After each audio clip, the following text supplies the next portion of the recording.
வணக்கம். நான் உங்கள் அன்பான சயின்டிஃபிக் வேதிக் அஸ்ட்ராலஜர் அஸ்ட்ரோ அரஞ்சி பேசுகிறேன். நல்லது நினைப்போம், நல்லதே நடக்கும். இந்த வீடியோவில் நம்ம என்ன பார்க்க போறோம்னா, ரிஷபராசிக்காரர்களுக்கு ஆகஸ்ட் 2026 எத்தகைய ஒரு மாதமாக பலாபலன்கள் நிறைந்த ஒரு மாதமாக இருக்க போகுதுங்கிறத சயின்டிஃபிக் வேதிக் அஸ்ட்ராலஜி முறையில் எதையும் மிகைப்படுத்தாமல் உள்ளது உள்ளவாறு பரிகாரங்கள் அருள்வாக்கு சொல்கிற மாதிரிலாம் போகாமல் ஒரு கிரகமும் ராசிக்கு இது மாதிரி இடத்துல சஞ்சரிக்கும் பொழுது, இந்தந்த டிகிரியில் சஞ்சரிக்கும் பொழுது இந்திய வேத ஜோதிட அடிப்படையிலான அறிவியல் சார்ந்த சாஸ்திரமாகிய நம்மளுடைய சாஸ்திரத்தில் சயின்டிஃபிக்காக பார்க்கும் பொழுது சயின்டிஃபிக் வேதிக் அஸ்ட்ராலஜி முறையில் எப்படி பலன்கள் நமக்கு வரப்போகுது, ஷார்ட் டேர்ம் எப்படி இருக்க போகுது, லாங் டேர்ம் எப்படி இருக்க போகுது, இந்த ஆகஸ்ட் மாதம் எது மாதிரி விஷயமாக நாம் எதிர்பார்க்கலாம் அப்படிங்கிறத துல்லியமாக பார்க்க போகிறோம். இப்போ பாருங்கள், ரிஷபராசிக்காரர்களுக்கு இந்த மாதம் ஆரம்பிக்கும் பொழுதே ராசி அதிபதியாகிய சுக்கிரன் 5ஆம் இடத்துல இருக்கிறார். 5ஆம் இடத்துல நீச்சம் பெறுகிறார், சனியின் பார்வை பெறுகிறார். ஸோ இது வந்து என்ன தெரியுதுன்னா, ரிஷபராசிக்காரங்க நம்ம எதிர்பார்க்கக்கூடாது. ஆகஸ்ட் மாதம் சில விஷயங்கள் அப்படி இப்படி தான் இருக்கும். ஹார்ட் ஒர்க் நிறையா பண்ண வேண்டி இருக்கும், அலைச்சல்கள் நிறையா இருக்கும். ஆனால் அதுக்கு ரிசல்ட் கொஞ்சம் சுமாராக தான் இருக்கும். ஏன்னா ராசி அதிபதி சனியின் பார்வை பெற்று நீச்சமாக இருக்கும் பொழுது நம்ம எதிர்பார்ப்புகளை வளர்த்து கொள்ளாதீர்கள். ஆகஸ்ட் மாதம் அடுத்து வரக்கூடிய மாதத்தில் சிலது நடக்கலாம். ஆகஸ்ட் மாதம் கொஞ்சம் மெயின்டெனன்ஸ் மோடில் இருக்கக்கூடிய ஒரு மாதமாக இருக்குங்கிறத தெரிஞ்சுக்கணும். யோகமான கிரகமாகிய புதன் பாருங்க, 2ஆம் இடத்துலேருந்து 3ஆம் இடம் 2வது நாள்லேயே மாறுறார். ஸோ 3ஆம் இடத்துல கடகத்திலேயே குருவோட கிட்டத்தட்ட 23 நாள் இருந்துட்டு கடைசி ஒரு வாரம் தான் பார்த்தீங்கன்னா 4ஆம் இடத்துக்கு சிம்மத்துக்கு வரார். இது ரெண்டுமே பரவாயில்லை. ஏன்னா குரு ஒரு இடத்துல சிம்மத்தில் வந்து நட்பு வீட்டில் இருக்கிறார். ஒரு 20 நாள் 21 நாள் ஒரு 3 வாரம் குருவோட சேர்ந்திருக்கார்.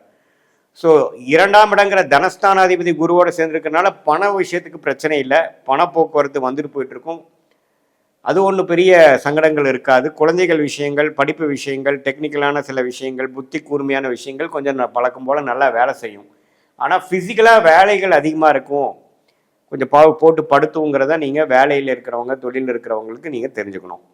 அதே மாதிரி மற்றதெல்லாம் எப்படி போயிட்டுருக்குன்னு பார்த்தா, செவ்வாய்ங்கிற கிரகமே பாருங்கள்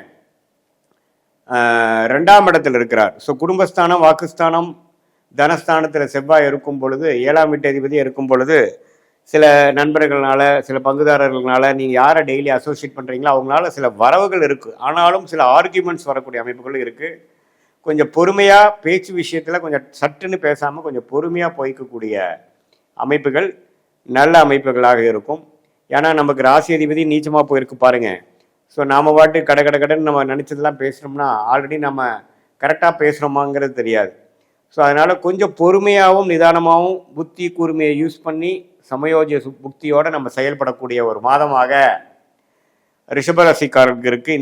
இந்த காலத்தில் வந்து புதுசாக அதை ஆரம்பிக்கிறேன் இதை ஆரம்பிக்கிறேங்கிறதெல்லாம் கொஞ்சம் யோசிச்சு பண்ணணும். இல்லைன்னா அடுத்து வரக்கூடிய ராகுகதி பயிற்சிக்கு அப்புறம் பண்ணலாம். அதை வரக்கூடிய அடுத்த வீடியோவில் பார்க்கலாம். இந்த மாதம் நீங்கள் என்னென்னா பண விஷயம் இருக்கிறத அப்படியே மெயின்டைன் பண்ணிக்கலாம். என்னென்ன உறவுகள் சம்மந்தப்பட்ட விஷயங்கள், குழந்தைகள் சம்மந்தப்பட்ட விஷயங்கள், வியாபாரம், தொழில், அது மாதிரி விஷயங்களை பண்ணிக்கலாம். இந்த மாதத்தில் நம்ம வந்து வேலை மாறலாமா, இந்த நேரத்தில் நம்ம புதுசாக ஒன்று ஆரம்பிக்கலாமா அப்படின்னு கேட்டால் நோ. ஏன்னா நமக்கு ராசி அதிபதி பலமாக இல்லை. ஸோ அதனால் இப்போ நம்ம எடுக்கக்கூடிய முடிவுகள் கொஞ்சம் பின்வளைவுகளை கொடுக்கக்கூடிய அமைப்புகள் இருக்கக்கூடிய அமைப்பு இருக்கிறதுனால கொஞ்சம் பொறுமையாக விவேகமாக, வேகத்தை காட்டிலும் விவேகமாக செயல்பட வேண்டும் என்பதை நாம் தெரிந்து கொள்ள வேண்டும். மற்றபடி பார்த்திங்கன்னா குருவின் பார்வை 11ஆம் இடத்துல இருக்க சனிக்கு விழுகிறதுனால, சனி 11 இருக்கிறது மிகப்பெரிய ஒரு சப்போர்ட். அப்படி ஒன்றும் பெருசாக வாழ்வாதாரம் இழக்கிற அளவுக்கு மோசமாக இல்லை. ஏன்னா சனி 11லேருந்து குரு பார்வை பெறும் பொழுது அது சனி தசையே போயிட்டுருக்கக்கூடிய ரிஷபராசிக்காரங்களுக்கெல்லாம் இன்னுமே நல்ல பலன்கள் தான் இருக்க போகுது. அதனால் தவறு இல்லை. 5ஆம் இடத்துல சுக்கிரன் இருக்கிறனால இந்த காதல் விஷயங்கள், பெண்கள் விஷயத்துலலாம் இது கொஞ்சம் ரிஷபராசிக்காரர்கள் கொஞ்சம் கேர்ஃபுல்லாக இருங்க.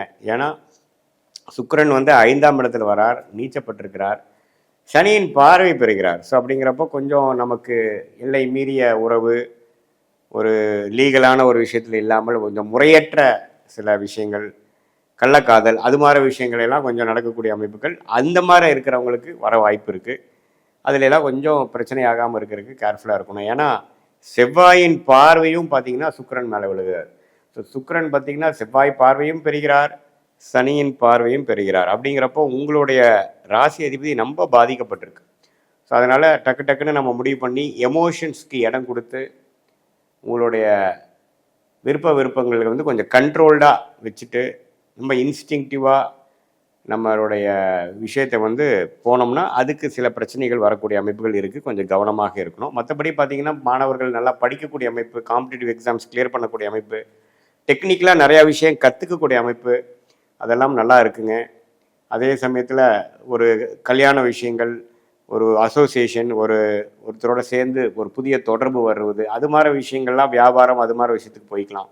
இந்த பெண்கள் விஷயங்கள், இந்த காதல் விஷயங்கள் மட்டும்தான் கேர்ஃபுல்லாக இருக்கணுமோ ஒழிய வியாபார விஷயங்கள்லாம் கொஞ்சம் நீங்கள் குருவின் பார்வை வந்து நல்லா இருக்கிறனால கண்டிப்பாக வந்து நீங்கள் ஒரு புதிய கான்டாக்ட் மூலமாக ஒரு ஆர்டர் எடுக்கிறது, ஒரு புதிய கான்டாக்ட் மூலமாக ஒரு ஜாப் ஆஃபர் நமக்கு கிடைக்கிற மாதிரி ஒரு இன்டர்வியூ அரேஞ்ச் பண்ணுறது, அது மாதிரி விஷயங்கள்லாம் குருவின் பார்வை 7ஆம் இடம், 9ஆம் இடம், 11ஆம் இடத்துல இருக்கிறதுனால கண்டிப்பாக சில லாபங்கள், சில நல்ல தொடர்புகளும் நமக்கு கிடைக்கும்.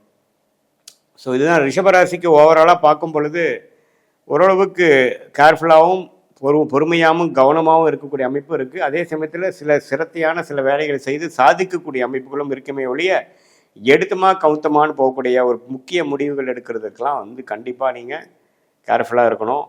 மற்றபடி பார்த்தீங்கன்னா பெண்கள் வந்து சுக்கிரனே பாதிக்கப்பட்டிருக்கிறதுனால உங்களுடைய ஹெல்த் கொஞ்சம் பார்த்துக்கணும். அந்த மாதவிடாய் பிரச்சனை, பெண்களுக்கே வரக்கூடிய பிரச்சனையெல்லாம் கொஞ்சம் இந்த மாதம் கொஞ்சம் தூக்கலாக இருக்கலாம். ஸோ அவங்களாம் கொஞ்சம் ஹெல்த்தை வந்து மெயின்டைன் பண்ணிக்கணும். அதுக்கு தகுந்த ட்ரீட்மெண்ட் டாக்டர்லாம் பார்த்து பண்ணிக்கக்கூடிய அமைப்புகள் இருக்குது. வண்டி வாகனம் கொஞ்சம் கேர்ஃபுல்லாக வச்சுக்கணும். ஏன்னா சனி செவ்வாய் தாக்கங்கள் சுக்கிரனுக்கு இருக்கிறதுனால ஒரு நல்ல வண்டி வந்து கொஞ்சம் கேர்ஃபுல்லாக வச்சுக்கலைன்னா சர்வீஸ் விடணும், பிரச்சனை ஆகுங்கிற அளவுக்கு ரிஷபராசிக்காரர்களுக்கு வரக்கூடிய அமைப்புகள் இருக்குது.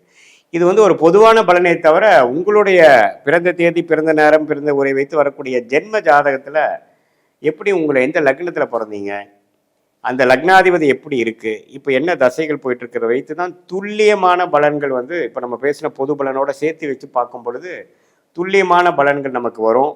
அடுத்து வரக்கூடிய 3 மாதம், அடுத்து வரக்கூடிய 6 மாதம் எப்படி இருக்க போகுது, சயின்டிஃபிக் வேதிக் அஸ்ட்ராலஜி முறையில் நம்ம ஒன்று பார்க்கும் பொழுது எப்படி வந்து உங்களோட யோகமான தொழில் என்ன, எந்த துறையில் அதிக லாபம் வரும், எந்த துறையை நமக்கு ஆகாது, வியாபாரமா தொழிலா, வெளிநாடா, அல்லது உத்தியோகம்னு எடுத்துட்டோன்னா நம்ம ப்ரைவேட் செக்டாரா அல்லது அரசு உத்தியோகமா, எது மாதிரி துறை நமக்கு வரும், மீடியா துறையா, அல்லது படிப்பு பார்த்திங்கன்னா படிப்பு சார்ந்த தொழில் தான் பண்ணுவீங்களா, அல்லது வேறு மாதிரி லைனில் போவீங்களா, அல்லது மெடிக்கல் ரிலேட்டட் ரியல் எஸ்டேட் அது மாதிரியா, அல்லது ஐடி சாஃப்ட்வேரா, அல்லது எதுவுமே இல்லாமல் அக்ரோ ரிலேட்டடாக போவீங்களா, எது வந்து உங்களுக்கு நல்லா இருக்குங்கிறது உங்களுடைய ஜாதகத்தில் இருக்கிற ஒரு கிரகத்தோட ஸ்தானபலம், திக்பலம், திருப்பலத்தை வைத்து டிகிரி அடிப்படையில் பார்த்து சயின்டிஃபிக் வேதிக் அஸ்ட்ராலஜி முறையில் நம்ம பார்க்கும் பொழுது அடுத்து வரக்கூடிய வாழ்க்கையில் எடுக்கக்கூடிய முடிவுகளை சரியான முடிவுகளாக எடுத்து தேவையற்ற முயற்சிகளை தவிர்த்து வாழ்க்கையில் எளிதில் வெற்றி பெற முடியும் என்று சொல்ல விரும்புகிறேன். மீண்டும் மற்றொரு காணொளியில் சந்திப்போம்.